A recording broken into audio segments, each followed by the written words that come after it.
Now, the story of the Pilgrims begins in the early part of the 17th century. The Church of England under King James I was persecuting anyone and everybody who did not recognize the church's absolute civil and spiritual authority, actually the state. Now, those who challenged the ecclesiastical authority and those who believed strongly in freedom of worship were hunted down. It's in England in the 1600s. They were hunted down, they were imprisoned, sometimes executed for what they believed. So a group of separatists, people that didn't want any part of this, fled first to Holland. They liked wooden shoes and cheese. They established a community. They were there for 11 years. After 11 years, about 40 of these separatists who liked wooden shoes and cheese agreed to make a perilous journey to the New World. They had heard about it. Some new exciting place hadn't been developed. They knew that they were going to face hardship.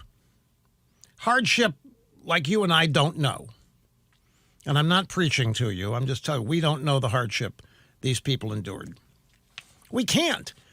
We are way too advanced now. People who lived in the 1600s would not believe life today.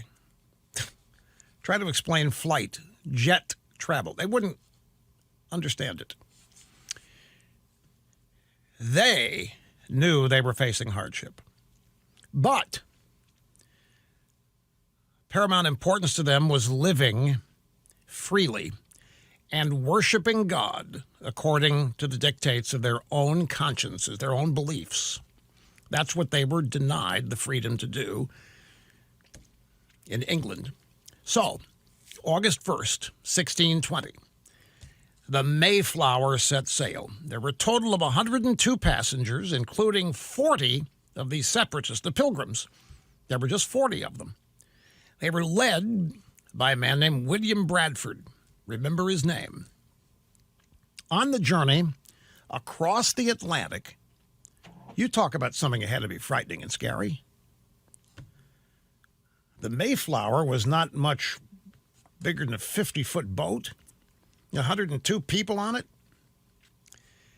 On the journey, William Bradford set up an agreement, a contract, if you will, that established just and equal laws for all members, all 40 members of this pilgrim community.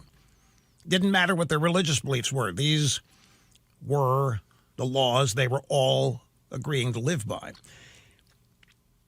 Now, where did these laws, these ideas, come from? We're talking about the Mayflower Compact is what Bradford wrote.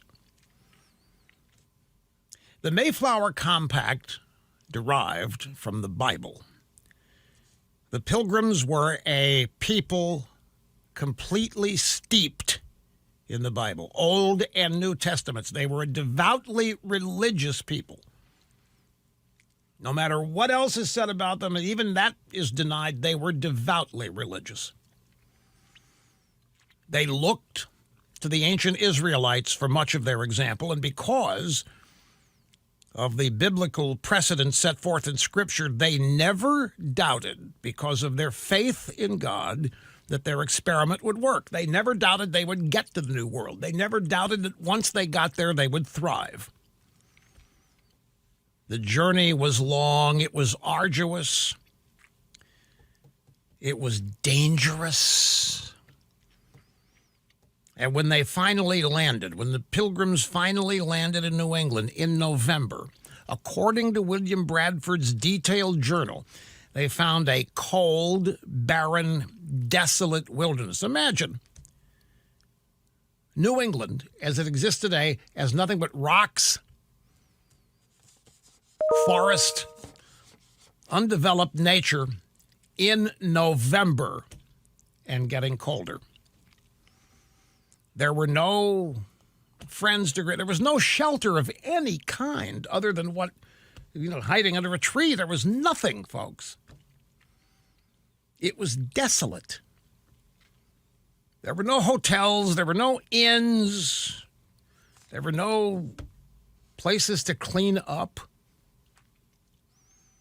There were no houses. I mean, this was real hardship. The sacrifice that they had made for the freedom to worship was just beginning. During that first winter, remember they arrive in November, during that first winter, half of them, including William Bradford's own wife, died of starvation, of sickness, exposure to the elements. Now we're getting close to what you were taught in school. When spring finally came, and by the way, writing that doesn't do it justice. Spring didn't just finally came. It was a survival. It was an act of survival that you and I cannot possibly relate to or understand. American Special Forces can. Military people who've been trained can understand what the Pilgrims were. You and I can't. We've never done anything like that first winter in the New World. They survived it. Spring finally came. They did meet the Indians, the Native Americans who were there, who did help them in planting corn and fishing for cod. They showed them where the beavers were so the beavers could be skinned for coats, other things. You animal rights people are not going to like some of this story, but it happened. But even at this, even with this degree of assistance from the Indians and Native Americans, there wasn't any prosperity yet. They had the Mayflower Compact. They had these laws they were living by, but there was no prosperity. And I wonder why. Now, this is important to understand here, folks, because this is where modern American history lessons end, with the Indians teaching the Pilgrims how to eat, how to fish, how to skin beavers and all that. That's where it ends. And that's the feel-good story, but that doesn't even get close to the true story. You know, Thanksgiving is actually explained in some textbooks as a holiday for which the Pilgrims gave thanks to the Indians for saving their lives. It wasn't that. That happened, but Thanksgiving was a devout expression of gratitude. The Pilgrims to God for their survival and everything that was a part of it. Now, here's the part that has been omitted. The original contract the Pilgrims entered into in Holland, they had sponsors. They didn't have the money to do this trip on their own. They had sponsors. There were merchant sponsors in London and in Holland. And these merchant sponsors demanded that everything that the Pilgrims produced in the New World would go into a common store, a single bank, if you will. And that each member of the Pilgrim community was entitled to one share. So everybody had an equal share of whatever was in that bank. All of the land they cleared, all of the houses they built belonged to that bank, to the community as well. And they were going to distribute it equally because they were going to be fair. So all of the land that they cleared and all the houses they built belonged to everybody, belonged to the community, belonged to the bank, belonged to the common store. Nobody owned anything. They just had an equal share in it. It was a commune. The Pilgrims established a commune, essentially. Forerunner of the communes we saw in the 60s and 70s out in California. They even had their own organic vegetables, by the way. Yep, the Pilgrims, forerunners in organic vegetables. Of course, what else could there be? No such thing as processed anything back then. Now, William Bradford who had become the governor of the colony because he was the leader, recognized that this wasn't going to work. This was costly and destructive, and it just wasn't working. It was collectivism. It was socialism. It wasn't working. That first winter had taken a lot of lives. The manpower was greatly reduced. So William Bradford decided to take bold action, which I will describe when we get back here. So I want to get back to where we left off. William Bradford, the governor of the Pilgrim community, saw that none of this was working. The Mayflower Compact was not working. Giving everybody a single share of stock in the common store, in the common bank, was not working. Collectivism. It was as costly and destructive to the Pilgrims as it is and has been to anybody who has ever tried it. So Bradford decided to scrub it. He threw it out and took bold action. He assigned a plot of land to each family. Every family was given a plot of land. They could work it, manage it, however they wanted to. If they just wanted to sit on it, get fat, dumb, happy, and lazy, they could. If they wanted to develop it, if they wanted to grow corn, whatever on it, they could. If they wanted to build on it, they could do that. If they wanted to turn it into a quasi-business, they could do whatever they wanted to do with it. He turned loose the power of the capitalist marketplace. Long before Karl Marx was even born, long before Karl Marx was a sperm cell in his father's dreams, the Pilgrims had discovered and experimented with what could only be described as socialism, and they found that it didn't work. Now, it wasn't called that then, but that's exactly what it was. Everybody was given an equal share. And you know what happened? Nobody did anything. There was no incentive. Nothing worked. Nothing happened. What Bradford and his community found was that the most creative and industrious people had no incentive to work any harder than anybody else did, unless they could utilize the power of personal motivation. But while most of the rest of the world's been experimenting with socialism for over 100 years, longer now, trying to refine it, perfect it, reinvent it, the Pilgrims decided early on to scrap it permanently. What Bradford wrote about this experiment should be in every school child's history lesson. If it were, we might prevent so much suffering. We might have prevented this election if the true story of Thanksgiving had been taught for years and years and years. And I'll tell you what Bradford wrote and how they fixed it when we get back after this. So William Bradford, after putting everybody in a common store, the Mayflower Compact, they wanted to be fair. They wanted everybody to have one common share of stock in everything that happened that the Pilgrims produced, and it bombed. It didn't work. There was no prosperity. There was no creativity because there was no incentive. Here's what Bradford wrote about the failure. For this community, so far as it was found to breed much confusion and discontent. They were not happy, in other words. This community was found to breed much confusion and discontent and retard much employment that would have been to their benefit and comfort. In other words, nobody worked. The way they set it up killed and discouraged work. There was no need. For young men that were most able and fit for labor and service, sat around and did nothing, should spend their time and strength to work for other men's wives and children without being paid for it. They said, why do that? So they didn't.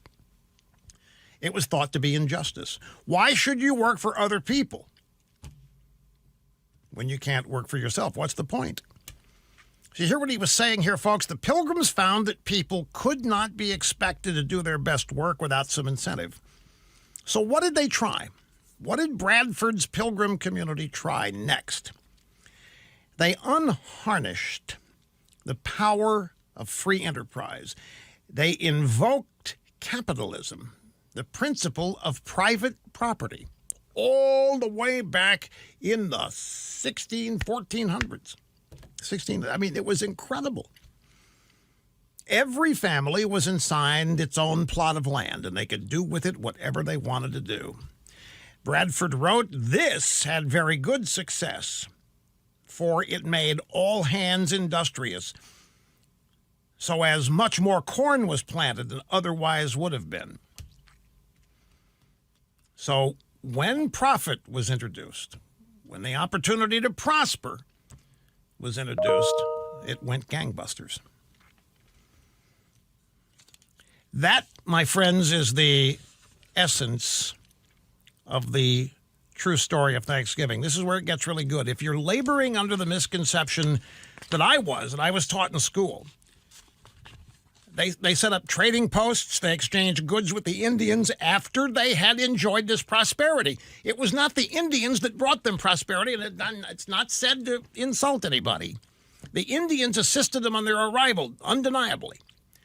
But what led to prosperity for these original settlers was a discovery that the common store failed. Socialism didn't work when they introduced what turns out to be capitalism. They didn't have the name for it, but when they turned loose individual incentive, keep what you produce, sell what you don't need, they went crazy. This is not something they were taught by anybody but self-experience. It was not the Indians. None of this is said to put anybody down. Don't misunderstand. The Indians did a lot of things that helped them, which I'll get to in just a second, but it was their own industriousness. They set up trading posts. They exchanged goods with the Indians. They sold stuff to them. And those profits allowed them to pay off the debts of their sponsors in London and in Holland. And you know what? The success of that colony, after they had abandoned socialism and tried what was essentially capitalism, the word spread throughout the old world of this massive amount of prosperity that was there for the taking in the New World. And guess what happened?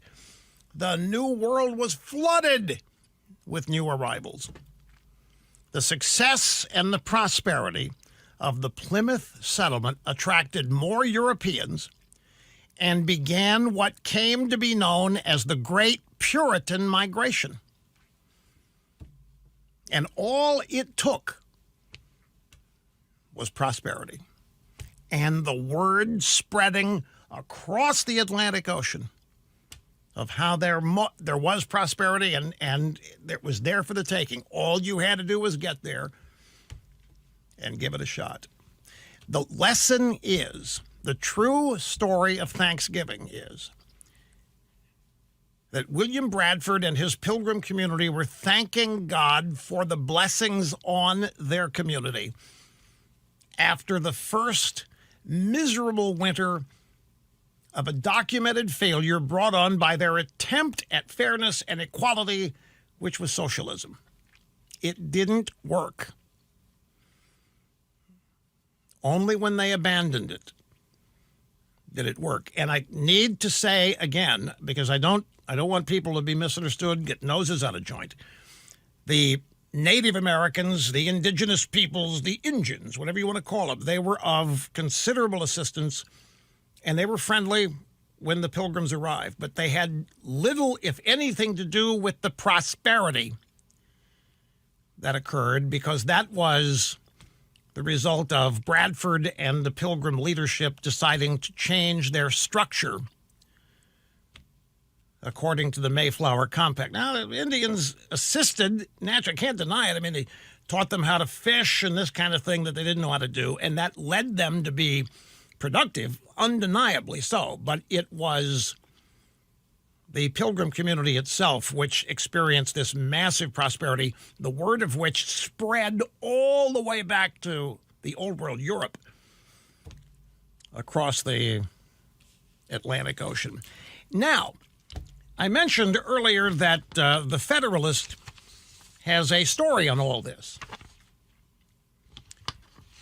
And in it, they describe much of what we did in the second book that dealt with this, the children's book, Rush Revere and the Brave Pilgrims. And that book goes into great detail about how the Indians did provide assistance and what kind of assistance it was, how valuable it was, and how crucial it was. And in Rush Revere and the Brave Pilgrims, we focus on a Native American by the name of Squanto. Now, as I told you, during that first winter, 1620, only 44 of the original 102 pilgrims survived. They had an elected governor by the name of John Carver. And it was an Indian by the name of Squanto who came to their rescue. And this is, as I say, explored in great detail in Rush Revere and the Brave Pilgrims. Now, Squanto was no ordinary native. Early settlers in 1610 captured him and sold him into slavery. A group of Catholic friars ended up freeing him, brought him to England, where he learned to speak English. In 1618, serving as an interpreter on an English ship, he was brought back to the New World. It was Squanto, who is a famous Native American in his own right in the Pilgrim story. It was Squanto who taught the Pilgrims how to plant, how to fish, how to skin beavers. It was Squanto who brokered a peace treaty between the Pilgrims and other Indian tribes. There was more than one tribe of Indians. It was not copacetic. It was not friendly and at one with nature. It was not anything like the multiculturalists would have you believe. There were squabbles, there were power struggles, turf battles. It was human. The Indians, the Pilgrims, everybody was scrambling for power, for survival. Survivability was the name of the game, and it was not guaranteed. Now, many of the Pilgrims literally believed that God had sent Squanto to save them. And they believe, Pilgrims believe, that without Squanto, they never would have survived or thrived. And they experienced a tremendous harvest in 1621, and that's the big gathering that is taught in the history books. The native Indians and the Pilgrims joined together for a huge feast, which is the foundational story of the Thanksgiving story that's taught in public schools. But again, that is not the real story of Thanksgiving. That's the textbook brain. It did happen, but it's so much more than that. And I love taking the opportunity every year to explain the truth, especially now, given how this election has apparently, allegedly fallen out. Because even as the Federalist side, this is so great that the story is spreading. One of the most important legacies of the early settlers is that they experimented with socialism in the 1620s and it did not work. Private property rights, personal responsibility, saved the Plymouth colony from extinction and laid the economic foundation for the free and prosperous nation that we all enjoy today. And that is exactly right. And that is the true story of Thanksgiving, and that has been what we have shared with you every Thanksgiving for the past 31 years. Now a brief break.